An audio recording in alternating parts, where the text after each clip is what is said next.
BKSP 650 বিঘা জমি আছে বিকেএসপির। BKSP তার বাংলাদেশ ক্রিকেট বোর্ড না, তো বিকেএসপি নিজস্ব 650 বিঘা জমি আছে তার খেলাধুলার জন্য, তো বাংলাদেশ ক্রিকেট বোর্ডে কেন হবে না? ফারুক ভাইয়ের সাথে ক্যাপ্টেনদের মিটিংয়ে বলেছিলেন পাইলট ভাই এই ব্যাপারগুলো, নাকি বলার সুযোগ পান নাই? অনেকগুলো প্ল্যান পেয়ে গেলাম আমরা। আপনি কিছু অ্যাড করতে চান? আমি জাস্ট একটা জিনিসই অ্যাড করব, সেটা হচ্ছে যে পাইলট ভাই যেটা বললো যে মানে ওনারা যখন খেলতো যে বাংলাদেশ দল মহাসাগরে পড়তো এবং উনি আর রফিক ভাই জুটি করতো, আপনি যেটা বললেন শুরুর দিকে, এটা আসলে কি ধরেন আপনার বড় ভাই হচ্ছে ইঞ্জিনিয়ার, আপনার ফ্যামিলি থেকে একটা প্রেশার থাকবে যে আপনাকে ডাক্তার ইঞ্জিনিয়ার হইতে হবে, আপনি স্কুল টিচার হবেন বা আপনি হচ্ছে সমবায় সমিতিতে জব করবেন, এটা কেউ মানবে না। বাংলাদেশের ক্রিকেটাররা আমার কাছে মনে হয় যে তারা বড় ভাইদের প্রতি খুবই রেসপেক্টফুল। ওনারা যখন খেলতো তখনও ধরেন 8-10 রানের মধ্যে 4-5টা উইকেট যেত, পরে পাইলট ভাইরা হাল ধরতেন, এখনও সেটা হয়। এবং এই রেসপেক্টটা আমাদের টপ অর্ডার এবং মিডল অর্ডারের যে কি পরিমাণ ভালোবাসা, কি পরিমাণ রেসপেক্ট, কি পরিমাণ শ্রদ্ধা, কি পরিমাণ তারা তাদের যে ঘটনাগুলো মাথায় রেখে আসলে খেলতে নামে, যেভাবেই হোক আমাকে 34-35 রানের মধ্যে 500টা উইকেট যাওয়া লাগবে, সেটা রাওয়ালপিন্ডিতে টেস্টে হোক কিংবা হচ্ছে আমার চ্যাম্পিয়ন্স ট্রফিতে হোক। এবং এরপরে আবার পাইলট ভাইদের প্রতি রেসপেক্টফুলি, পাইলট ভাইও কিপার ছিল, জাকের আলী উনি কিপিং করে, দুজন মিলে আবার ধরেন হচ্ছে হালটা ধরা শুরু করে। সো পাইলট ভাই আমার কাছে মনে হয় যে it's really nice to see the guys actually playing right now, the way they shows their respect towards the elder brothers. না, এটা তো ভালো, মানে আপনি ঠিকই, আপনি যে আপনার মতো করে বলছেন, খুব সিক্স সাইডের মতো বলছেন, বাট আমি বলছি এটা আমাদের জন্য ভালো না। আমাদের দেশের ক্রিকেটটা না, আমাদের দেশের ক্রিকেটটা কিন্তু খুব জনপ্রিয় এবং মানুষ খুব ভালোবাসে, মানে হার্ট থেকে।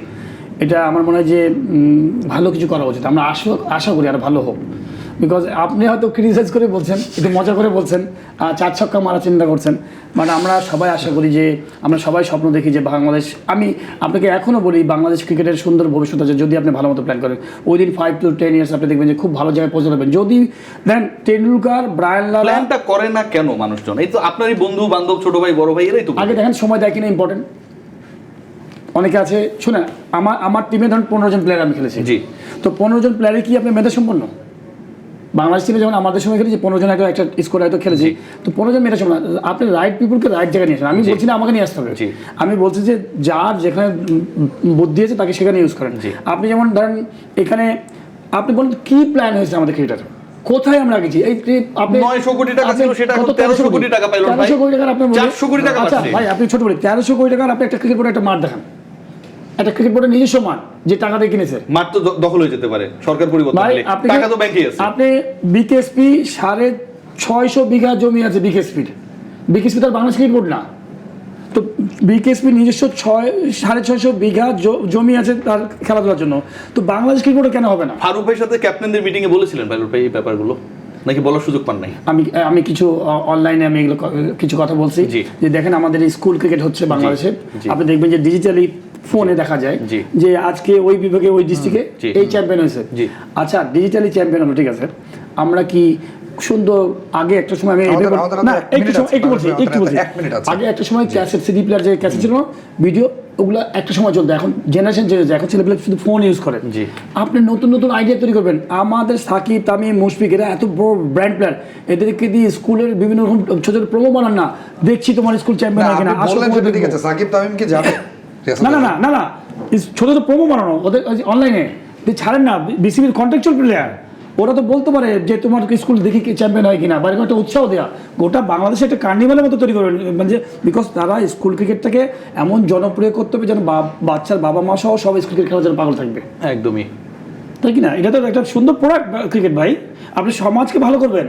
আপনি যদি দেখেন আপনি একটা স্কুল ক্রিকেট একটা ডিস্ট্রিক্ট, আমি নিজেই একটা টুর্নামেন্ট করে যাচ্ছি 32টা স্কুলে, ড্রেস দিই, সব দিই, এটা করলে সমস্যাটা কোথায় ক্রিকেট বোর্ডের? কোনো সমস্যা নেই, এটা বুঝি না সমস্যাটা জায়গাটা কোথায়। সমস্যার জায়গাটা আমার কাছে যেটা মনে হয় যে বাংলাদেশ ক্রিকেট বোর্ড ওই বিল্ডিংটার মধ্যে থাকতে, রুমের মধ্যে জানলা খুলে দিলে সুন্দর মাঠ দেখা যায়, এটার মধ্যে আসলে হ্যাপিনেসটা খুঁজে পাইছে রাদার দেন প্রমোটিং ক্রিকেট। কিন্তু ফারুক ভাই বিভিন্ন প্রেস কনফারেন্সে তো বলেন যে আমি প্রচন্ড ব্যস্ত, মানে যেই প্ল্যানগুলো দিলেন খালেদ মাসুদ সুইমিং পুল বানাচ্ছে একটা, কিসের জন্য সুইমিং পুল বানাচ্ছে? প্লেয়ারদের জন্য সাঁতার কাটতে পারে।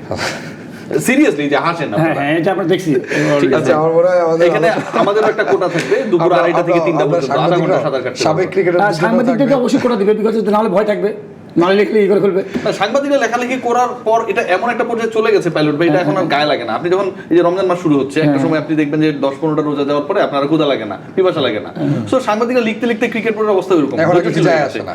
না কিছু যায় আসে না, সাংবাদিকদের অ্যাক্টিভিশন আটকায় দেয়, আপনি বলেন যে যায় আসে।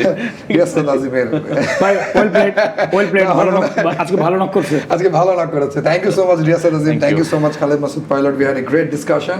আমাদের এখন মাঠে চলে যেতে হবে, বৃষ্টি হচ্ছে, তারপর আমরা মাঠে যাব এবং নাগরিক টিভির পর্দায় অবশ্যই আপনারা খেলা দেখবেন। এক্সিএম experience quick bus powered by Gigabyte. কাল আবারও দেখা হবে, টেক কেয়ার।